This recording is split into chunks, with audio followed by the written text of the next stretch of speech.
Sinéad O'Connor est en colère contre les autorités irlandaises. La chanteuse estime que la mort par suicide de son fils de 17 ans est la responsabilité de l'hôpital dans lequel il était suivi pour gérer ses pensées suicidaires et ses psychoses.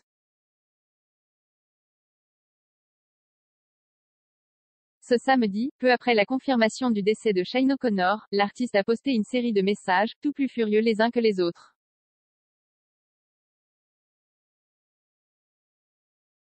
Comment un jeune homme traumatisé de 17 ans, qui menaçait de se suicider, et était suivi, dans le service line de l'hôpital Tallaght, a-t-il pu disparaître? L'hôpital refuse bien sûr de prendre toute responsabilité.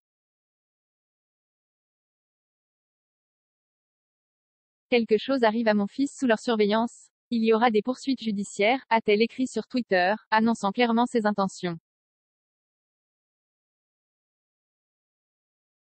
Pas de contact. Sinéad O'Connor s'est également alarmée que personne ne l'ait contacté dans les heures qui ont suivi le décès de l'adolescent, ni de la part des services sanitaires irlandais, ni de la part de TUSLA, l'Agence pour l'enfance et la famille.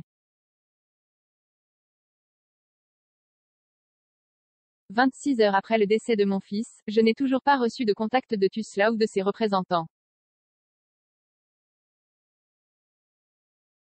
J'ai été informé par la Gardaí, la police nationale irlandaise, de la mort de mon fils. L'absence de contact de TUSLA est inacceptable, a-t-elle ajouté. L'hôpital de Tallaght, où était traité Sinéad O'Connor, ainsi que TUSLA, ont été contactés par le Guardian, mais aucun n'a souhaité faire de commentaires sur l'affaire.